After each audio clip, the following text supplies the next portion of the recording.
of Rome is not in the good books of the emperor, suddenly those claims start to drop quite heavily in certain respects. And I think one of them was brought up earlier with respect to Vigilius, where, as you said, Justinian was a bit of a bully.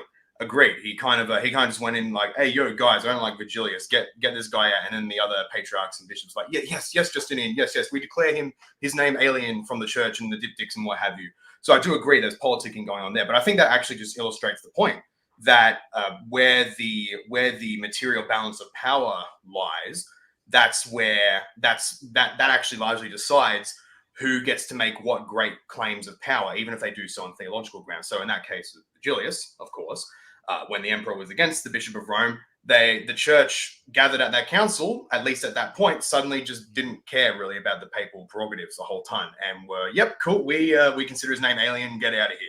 But we maintain unity with the Church of Rome, which is interesting. There's a division between the Bishop of Rome and his see, but yeah. So I'm not sure, even with the assertion of theological claims, I don't think that shows that there really is any significant separation from the power of imperial sponsorship for the Church of Rome, especially, again, in light of the fact that these claims really do pick up post-Christianization of the empire.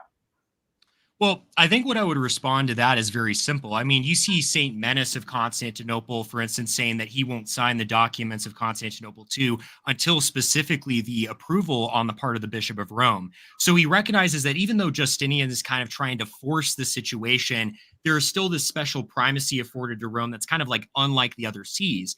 And likewise, Justinian, you need to remember, deposed anyone who disagreed with him. So anyone who asserted the Petrine principle and said, hey, we're not going to sign till Rome gets here, he's like, okay, cool, you just lose your seat, right? So this hardly is a conciliar action. In fact, this is more in line with sort of the Caesaro-Papist conception of church ecclesiology that like we would go on to sort of criticize in the later Byzantine Empire or what have you.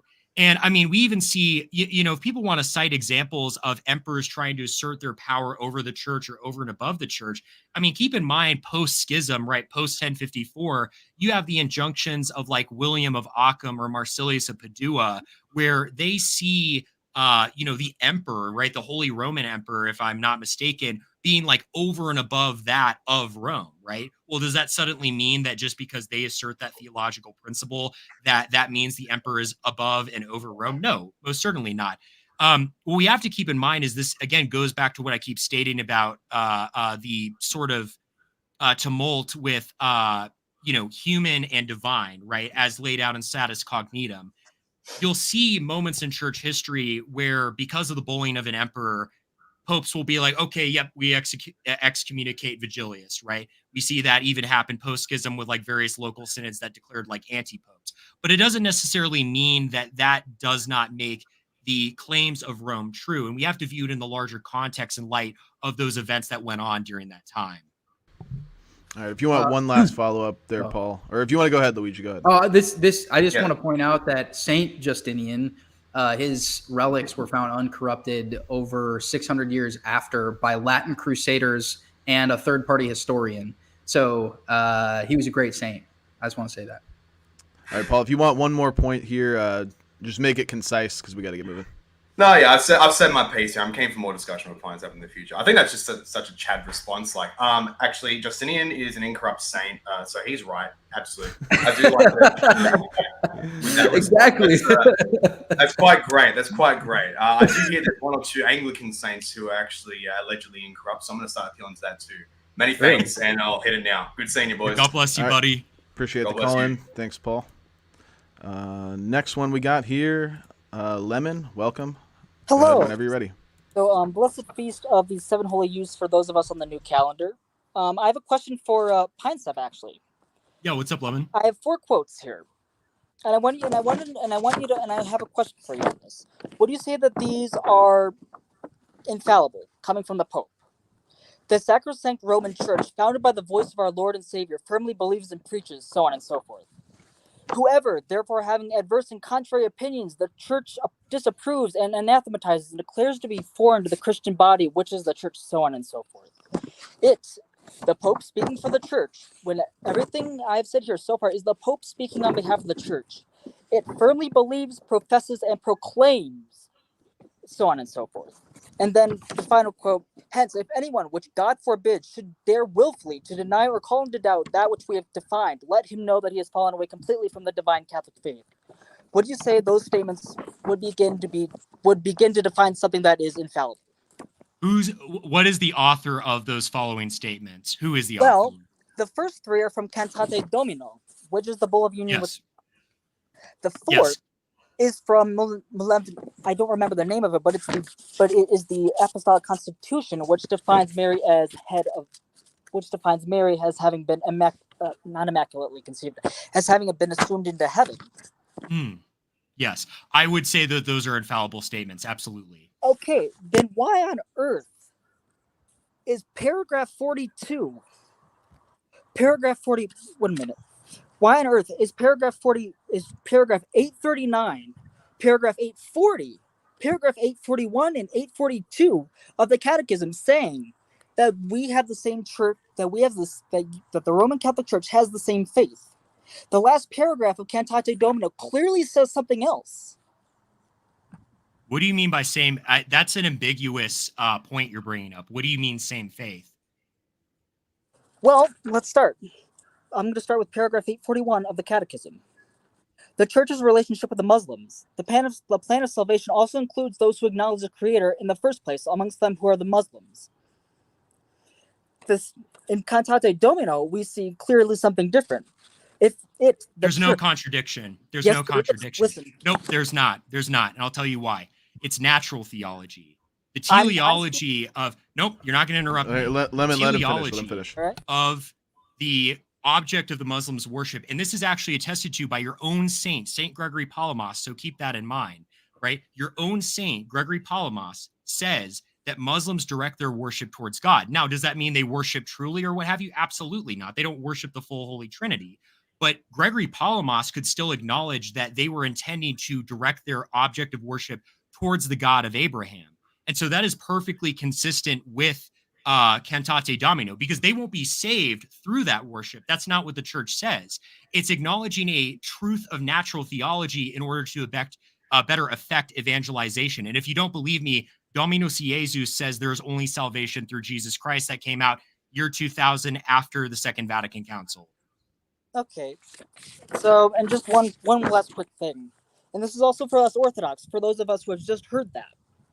The Catholic Church firmly believes, professes, and proclaims that those not living within the Catholic Church, not only pagans, but also Jews and heretics and schismatics, cannot participate in eternal life, but will depart into everlasting fire, which was prepared for the devil and his angels, unless before the end of the life, the same having been added to the flock, and that the unity of the ecclesiastical body is so strong that only those remaining in are the sacraments of the church of benefit for salvation, and do fastings, almsgivings, and other functions of piety and exercises of the Christian service produce eternal reward, and that no one, whatever almsgiving he has practiced, even if he has shed blood in the name of Christ, can be saved, unless he has remained in the bosom of the unity of the Catholic Church. We do not share the same faith. With who? We Orthodox do not share the same faith as you as Roman Catholics. That is why there is a schism. That is why we as Orthodox Christians cannot... because you guys are in schism with us. We affirm that. Okay. I don't understand what this point is trying to bring up. Lemon, if you want to make a final concise point, and Pinesap, you can go ahead and respond, but we got to get moving. I'm actually fine. Okay. Thank you for the call, Lemon. Appreciate it very much. Next caller we got here, Father Joseph Swaden. Welcome. You're on mute right now, but go ahead whenever you're ready. Hey, welcome. May God bless you. First off, there were a lot of things covered in this debate, so it was pretty interesting. I saw some very interesting points. I think both of you represented your positions admirably, but because you brought up some obscure things, I can reference them pretty much with ease in my questions, and I have 3 of them. The first one, Pinesap, is we've talked about, for example, what happened with Vigilius. Subsequently, I'm sure you're aware of the schism of the 3 chapters, which lasted approximately 150 years, in which various Western sees broke communion with Rome, and in some cases remained in communion with the rest of the church through Constantinople. How does this fit in your model that everyone needs to be in communion with Rome when we're talking about people who are in communion with the church, rejecting Rome for almost 150 years? So it's a misapplication of the principle of Galatians 1:8. And we see this long after the Great Schism, for instance. I mean, the Lefebvrean Schism, for instance, they perfectly think that they are upholding the faith of the popes before Vatican II. Right? If I may, because that's a misnomer. Hold on, let him finish. I just want to state one thing, though. Mm-hmm. So I can't remember I think his name is Ferrandis, if I'm not mistaken. I probably am butchering his name, though. I have it in my notes.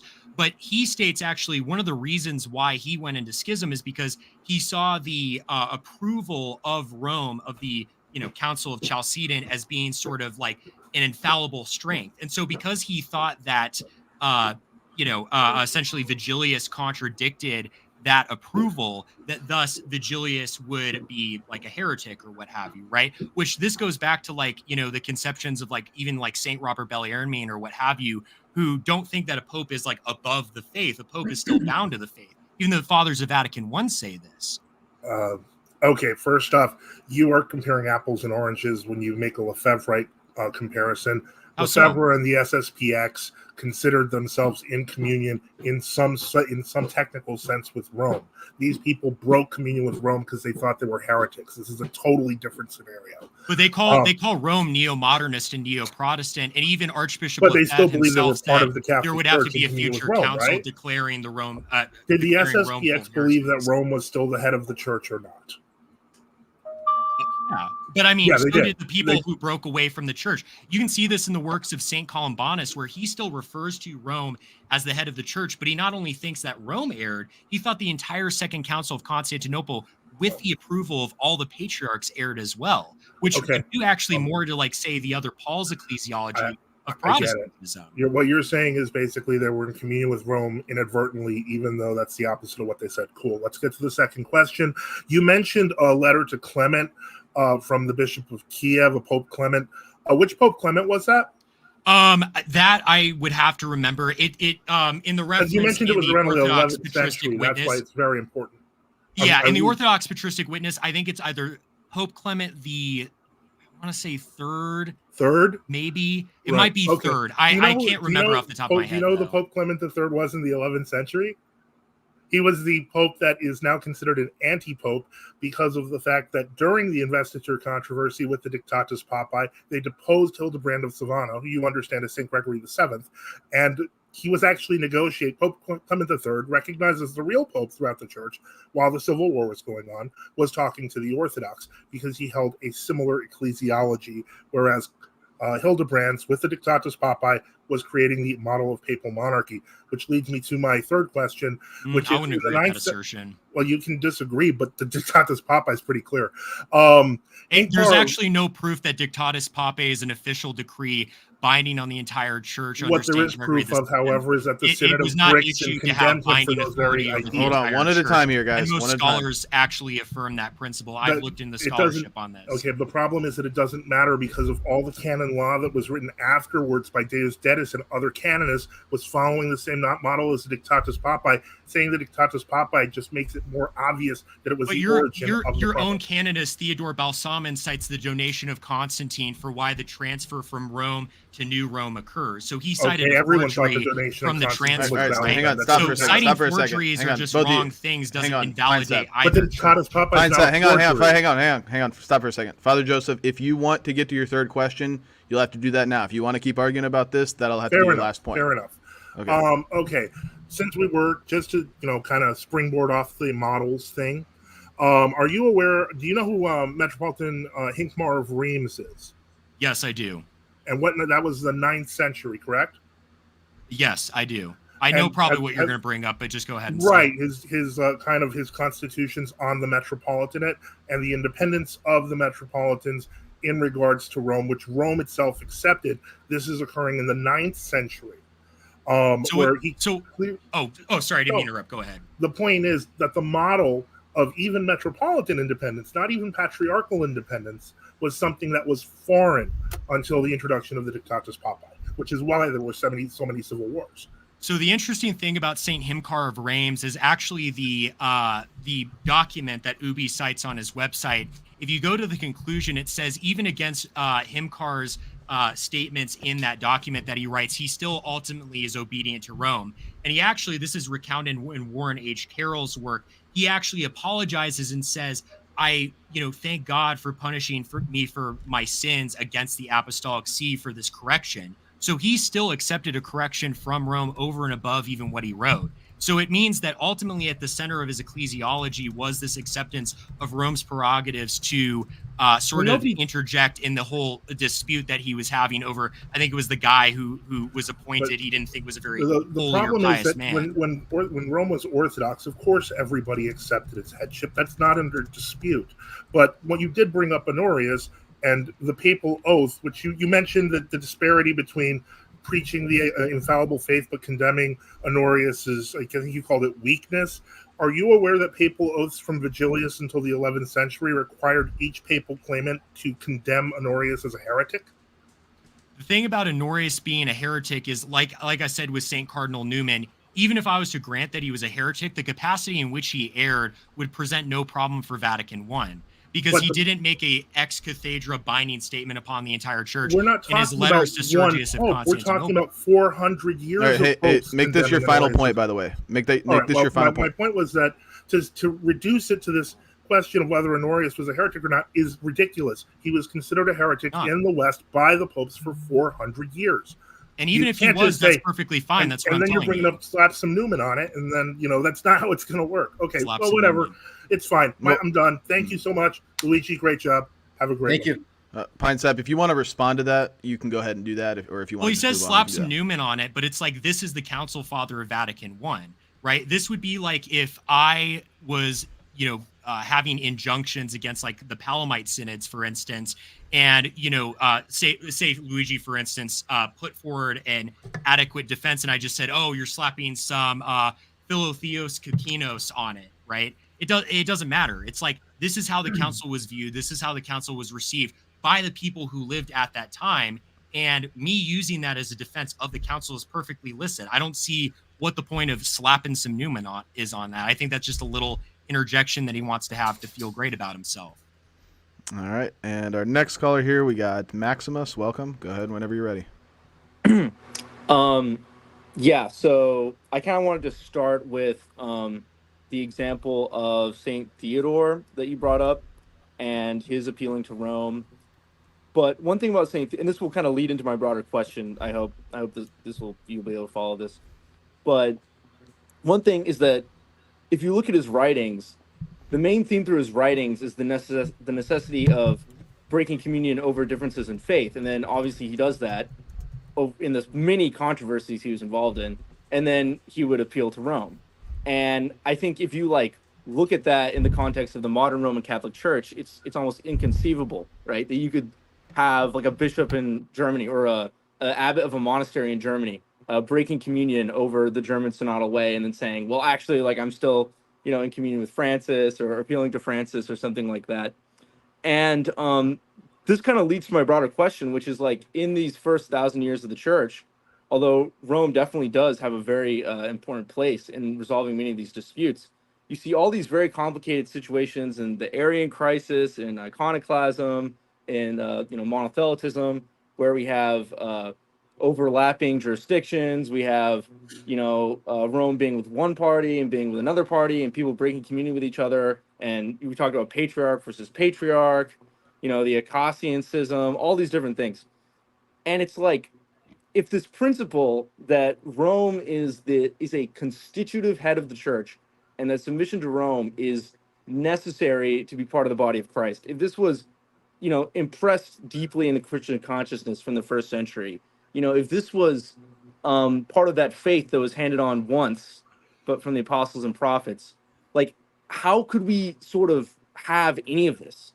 I mean, wouldn't it be super obvious that, in the Arian crisis, okay, everyone who's with Rome is acceptable and Orthodox, and everyone who isn't.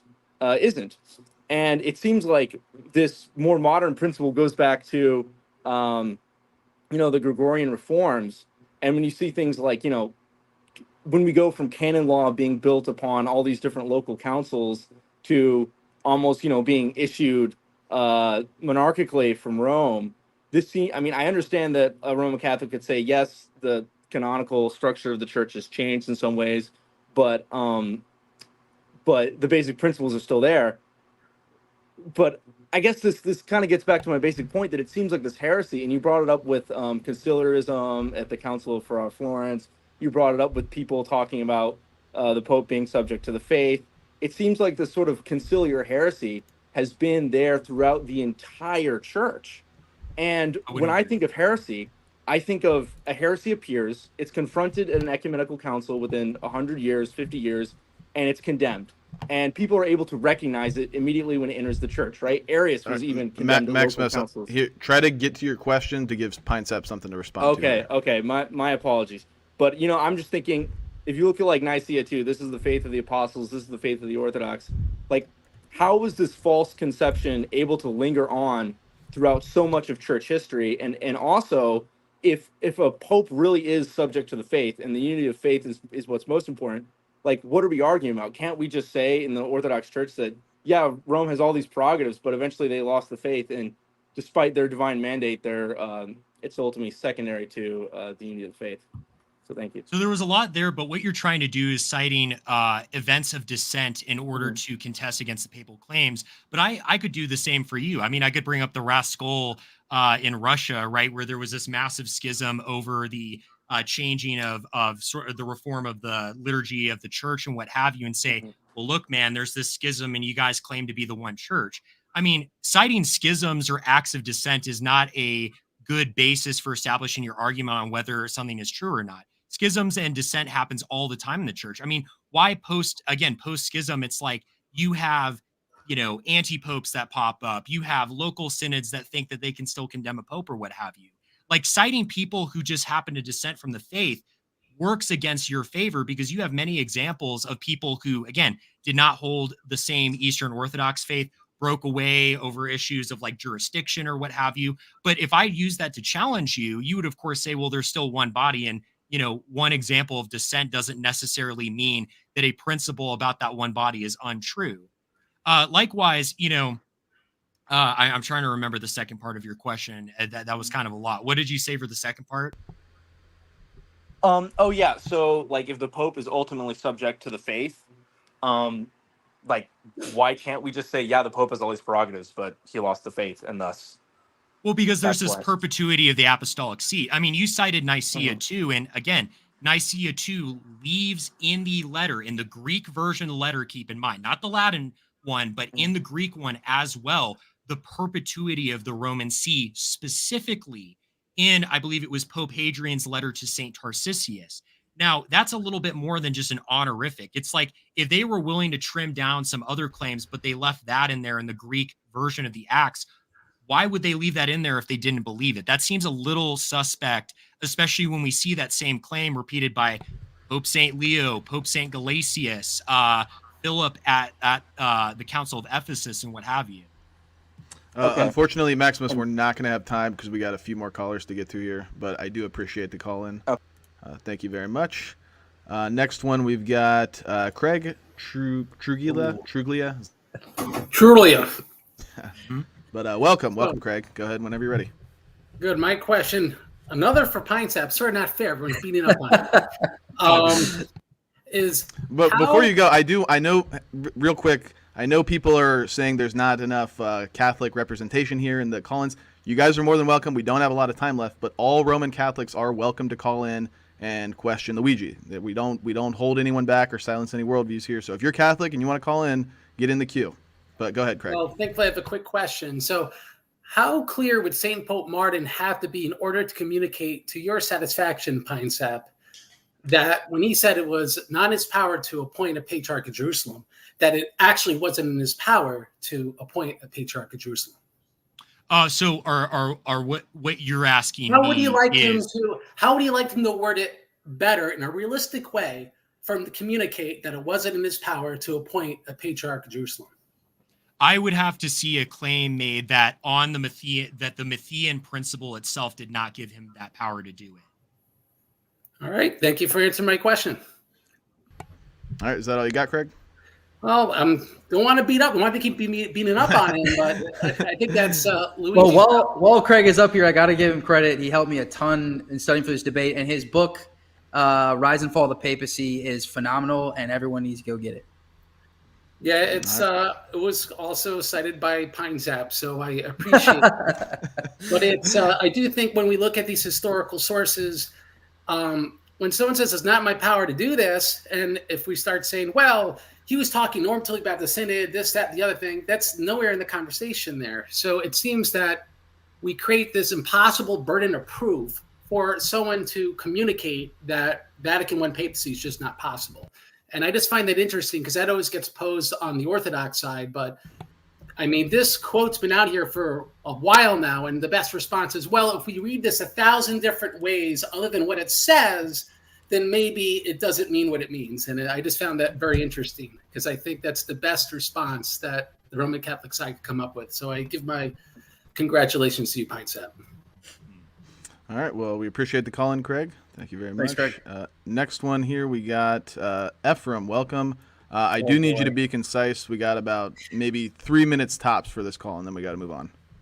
Okay, thank you. I actually want Luigi and Pinesap to respond to this. What do you guys think of this quote from Eric Ibarra? He says, "It never ceases to amaze me how Catholics are so quick to flock to belittle the significance of the condemnation of Pope Honorius. And here we might as well add Vigilius too.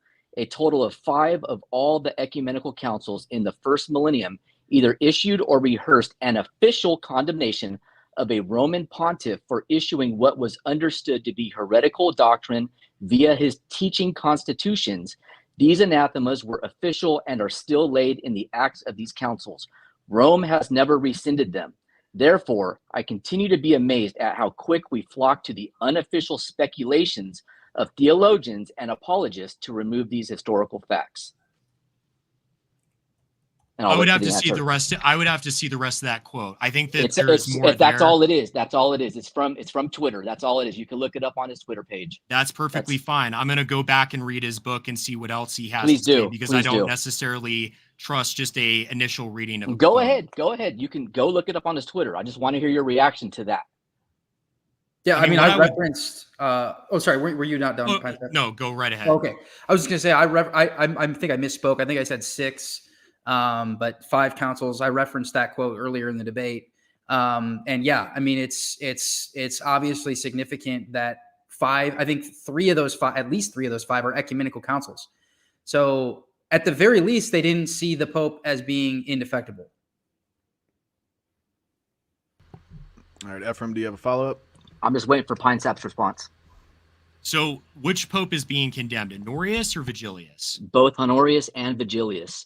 And keep in mind what he's which council is being referenced. He's not talking about a council in here. I'm just quoting. I'm quoting Eric Ibarra. I just want your That's response fine. I'm asking you currently, what council is condemning Vigilius? Honorius, that's fine. I think I sufficiently answered the case of Honorius.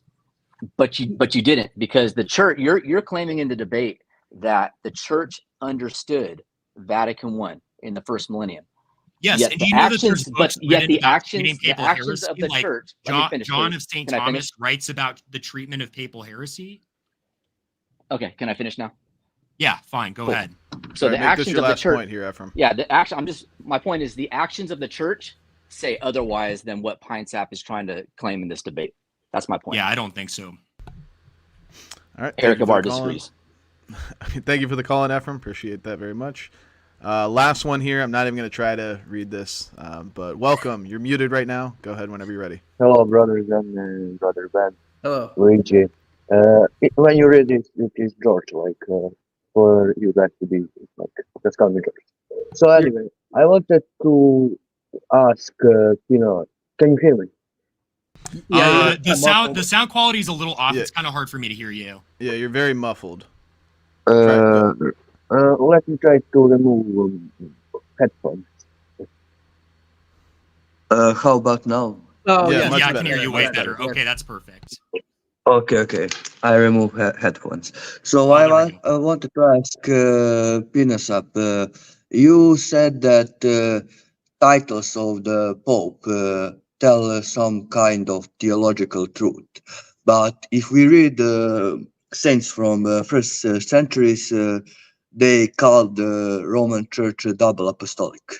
So if they called the Roman Church double apostolic and gave Paul and Peter same importance, so why now after 2000 years they give Peter more importance than Paul? So like some easy question. So this is a common misunderstanding. Oftentimes Orthodox will cite the condemnation about like the succession of St. Peter in relation to Paul, but what that actually is referring to is the idea, and you see this in the early church, that, you know, Peter's successors is singular. However, there's a spiritual significance of both St. Peter and Paul helping establish the church at Rome and the apostolic seat, right? And in fact, this is why we celebrate today in the liturgy, right, the feast of Saints Peter and Paul. We still attribute that kind of importance that Paul played in the role of establishing the church at Rome. It's still celebrated in our liturgy. Even even an ultramontanistic figure like Dom Prosper Granger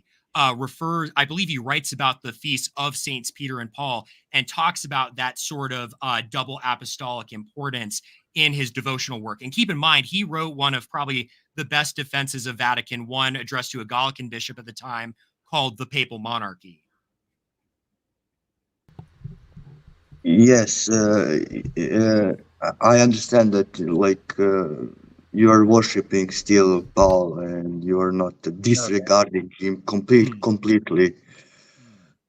But again, my point is that it seemed that in first century they didn't make such a large difference. So where they will put Peter much higher. I read some writing that even they said that like Pope can disregard Saint Paul, Apostle Paul writing, but I'm not sure. Like I will not like. I think that's a mischaracterization of the writing. I think I know what writing you're referring to, and it's kind of the condemnation of succession. But it's more nuanced than that. It's not like, oh, we can disregard Saint Paul or throw him out. It's just saying that, like, when we say that they're successors of Saint Peter, it's that succession from St. Peter in a singular sense, but there still is that significance. I mean, this is even still in our liturgy of Saints Paul and Peter helping establish the church at Rome and kind of creating this apostolic seat that we see presiding over the entire church in love. Unfortunately, caller, we don't have time for a follow-up, but I do appreciate the call in. And it's Pope Innocent X in Denzinger 1999 is where he condemns that proposition, for anyone curious. All right, and that'll do it for our call-in segment. I do want to get through the super chats before we wrap it up here. We should be able to make it out in time. There's not a lot of substance in the super chats, but some of them are. Justin Henley, $2, says, "Don't break TOS. Don't make us ban you. No simping. We have had to implement the ban hammer a couple of times tonight." But, thank you, Justin Henley. Cult of Modernism, $20, says, "How does Pinesap reconcile Hayek Santa with Pastor Aeternus?" Hayek Santa says, "Everyone of whatever state or dignity, even papal, is bound to obey it, the council, in those matters which pertain to the faith."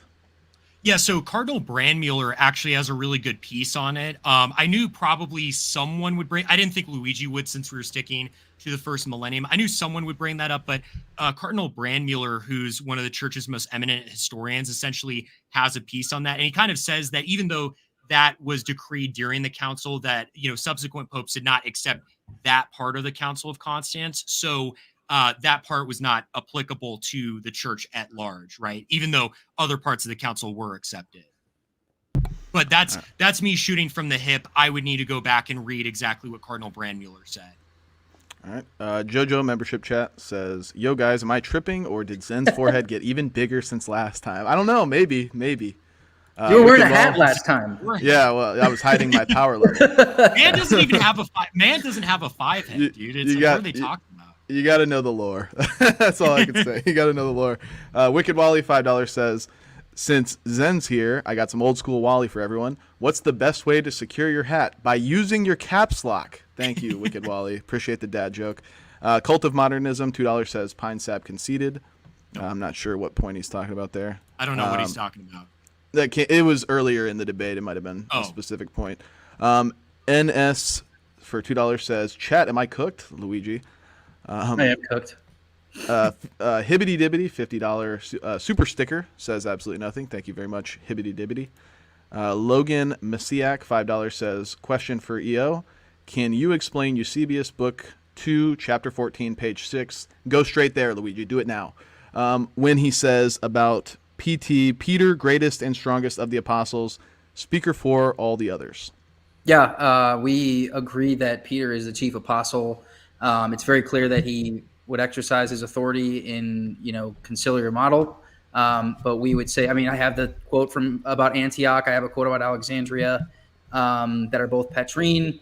And there's a sense in which every bishop is Peter. And Ubi Petrus has an excellent paper on all the patristics that say that every bishop is Peter. So that's the conciliar or the patristic consensus. So we're fine saying that Peter was the chief apostle. All right. FB $5 says, "So I heard Luigi is a better debater than Mario. Mario bet he can probably jump higher too." Mario catches praise in all my debates. He kind of deserves it. Those of you that haven't seen it, can I insert something real quick? I think there was a misunderstanding. During about this closing one? Someone, no, it was about the whole I conceded thing. I meant I yield my time. I was not saying I conceded the debate. I think there was a misunderstanding there. Oh, no. It says Penguin Zio says. It says Penguin Zio said before he logged off the internet. It was a misinput. I meant to say I yielded time, not that I conceded the debate. That was a misunderstanding. Okay. All right. Christian Mario, $2 says, "Here to say my dog Luigi has been mewing." That's true. That legit is true. I can see it. All right. Dr. Tetanus says for $5, "I'm a filthy prot, phone posting from a tree in Appalachia. This sounded like two lawyers resting their cases using the same eyewitnesses and evidence." I think that's a compliment for both of you. I guess. I think you both did a good job. It was a tough debate because, what I was worried with for the first 1,000 years is you're covering such a large span of history. There's so many little intricate details, especially when you get in the works of Price. So, Luigi would bring something up. I'm like, man, I don't remember reading that. I got to go back and research it. And then maybe I'd bring something up. And it was a good back and forth. I loved seeing it.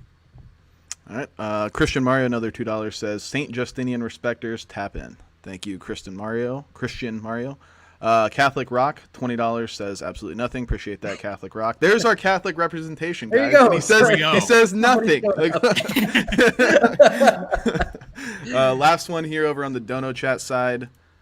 Cameron for $4 says, "Question for Pinesap: do you think that anti-popes existing in and of itself is contra papacy?" No, actually. In fact, there's really good treatments of this in some of our best theological manuals. And one I would specifically refer to you on, I think it's called, I don't want to say Church of Christ, but it's, I think, called On the Church by Saliveri. And he actually treats the Great Western Schism, right? This is something you hear papal opponents bring up a lot because they're like, hey, you guys are talking about almost sort of epistemological certainty in a certain way. How could this exist when there were three popes, right? 2 anti-popes and 1 true pope. And what we would say is that there was not culpability for those who had followed those anti-popes of committing the sin of schism. So they would have maybe at most been what's called materially schismatic, meaning that they had no intention to go into schism with the true Church of Christ, but they just merely from the, complicated situation at the time had no way of knowing who the true claimant was, hence why the Council of Constance was called in the first place. All right. And we did get a couple more super chats here last minute. Christian Mario, $5 says, "I want to find something I disagree with Zen on so I can debate him and beat him with all that trash he's been talking. My return is imminent. We're waiting. I'll moderate. Mario. I'll moderate. Can I moderate? Luigi will moderate. Yeah, DM us, Mario. We'll figure something out. I want the Mario redemption arc. I'm waiting for it. I've been waiting for it since you fell and crashed and burned the first time. He's working on something. And then last one here, Michael Z, $5 says, "Not religious myself, but Pinesap displayed a professional and scholarly performance in this debate. Is he a Catholic scholar? He should debate Dyer." I don't know if that was sarcastic or not, but yeah. So I don't know if that's sarcastic. If Michael's being sarcastic, it's like, Okay, but if you're being sincere, I'm not a scholar by any means. I actually am going to see if I can get a theological degree at St. John Vianney Seminary eventually. But I actually did debate Dyer a little while ago, and then what was awesome after, and Luigi was on this stream too. We had a hangout stream where we all like reconciled, and it was awesome. It was so good. So me and Dyer did debate a little while ago and stuff like that, but after that we were totally cool and awesome and stuff like that. All right, and last one here. They keep coming in last minute here. But Mud, $5 says, I didn't listen to the debate, but I assume Zen's galactically huge forehead won the debate without the slightest inconvenience. So true. So true. Thank you, Mud. Appreciate that. That should do it for all the super chats. Let me just make sure. Yep, that'll do it for all our super chats. All right. Thank you, gentlemen, for tuning in and participating here. Thank you, everyone who watched in the audience. Before we go, Pinesap, one last time, if you want to shout yourself out, tell everybody where they can find you. Yeah, so Pinesap is my YouTube channel. That's just my name that you can see on screen. Pinesap3 on Instagram. I'm like at like 56,000 followers. I'm surprised I haven't been banned yet. That's crazy. And then at Pinesap3 Wask on Twitter. I think it's with a capital P in the name Pinesap, and then the narrow way on Telegram. All right, and Luigi, go ahead, shout yourself out. Tell everybody where they can find you. Yeah, Lang.Luigi on Instagram, LangLuigi _ on Twitter, Mere Christian on TikTok, and please get Rise and Fall of the Papacy. And I also want to thank Ubi Petrus for all the help as well, and go check his website out as well. All right, thanks everyone for tuning in. That will do it for the debate. We are going to raid directly into the whatever cross stream, so stick around. It's gonna take you straight there, but that'll do it for this stream. So from all of us here at the Crucible, to all of you in Crucible Land, have a wonderful night.